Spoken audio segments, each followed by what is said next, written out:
तो अभी जो हमारी ट्रेन है वो इंदौर पहुंच चुकी है और अभी वो आ रहे हैं मुझसे मिलने के लिए। तो जब भी वो मुझसे मिलेंगे तो मैं उनको ये पर्स दे दूंगा। वो मुझे बता रहे थे कि वो आए थे तो 4-5 घंटे वो जीआरपी में जाके भी काफ़ी परेशान रहे। वहाँ पे उन्होंने कंप्लेन रजिस्टर्ड करवाई, क्योंकि इसके साथ वो बता रहे थे कि उनका एक और थैला था, शायद उसमें उनकी ज्वेलरी वगैरह थी, गहने थे, तो वो भी थैला उनका गायब है। तो उसके बारे में तो मुझे कुछ नहीं पता, मुझे ये सिर्फ पर्स मिला है। तो अभी वो आ रहे हैं ताकि मैं उनको पर्स रिटर्न कर सकूँ। अच्छा जी, और उसमें कुछ नहीं था जी। सुपरवाइजर ने मेरे सामने उठाया।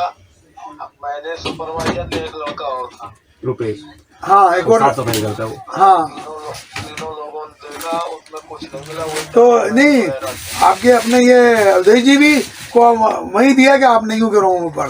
हाँ जी, अवधेश जी को भी उसी समय अवधेश जी वही खड़े थे कि आपके बाद ही? उसी टाइम हाँ वो तो वही थे ना अच्छा, जी। और कोई सामान नहीं था उसमें? वो आपको ध्यान आया क्या? दो मोटी मोटी लेडी थी और एक लड़का था इस कोच में परसों रात को? इतना तो सर मालूम। अच्छा जी, अब काफी लोग पैसेंजर सफर करते हैं, अब हमें क्या पता किसका, और फिर किसी ने बताया कि नहीं हमारे ऐसा सामान ऐसा को हुआ या नहीं। हाँ हाँ तो हम थोड़ा दिमाग भी लगा के किसी को कुछ बताया ही नहीं। जी जी। हमने सोचा मालूम नहीं कहाँ से कौन कौन लाया, इसमें टॉयलेट में डाल दिया। हाँ हाँ हाँ। समस्या ये हुई। चलो फिर मैं आपसे चर्चा करता हूँ। मुझे नंबर रुपये जी नंबर दे दो ना सर। दोस्तों अभी जो आपने वो वीडियो क्लिप देखी, उनका ये पर्स चोरी हो गया था। तो वो पर्स हमें फर्स्ट एसी के टॉयलेट के वॉशरूम में मिला था।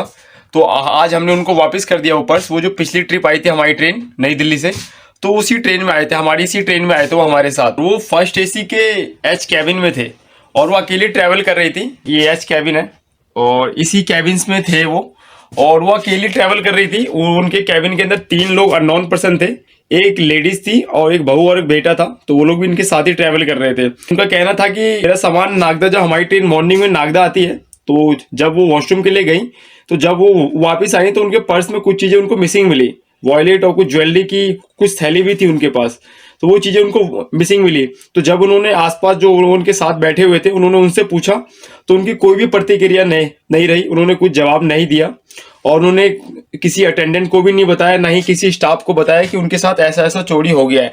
अगर वो उसी टाइम किसी भी स्टाफ को बताते कि हम अभी हमारी जो ट्रेन में ट्रैवल ही कर रही थी वो, तो अगर वो किसी भी स्टाफ को बताते तो उस टाइम पे ही पूरी ट्रेन के अंदर चेकिंग हो जाती। जो भी फर्स्ट एसी में ट्रैवल कर रहे थे वो उसी टाइम टीटी सर आते, जीआरपी आते और जो भी उनको आसपास के लोग थे उन सबका चेकिंग होता, उनका मिल जाता सामान। लेकिन वो उन्होंने उस टाइम पे किसी को बताया नहीं और वो घर चली गई।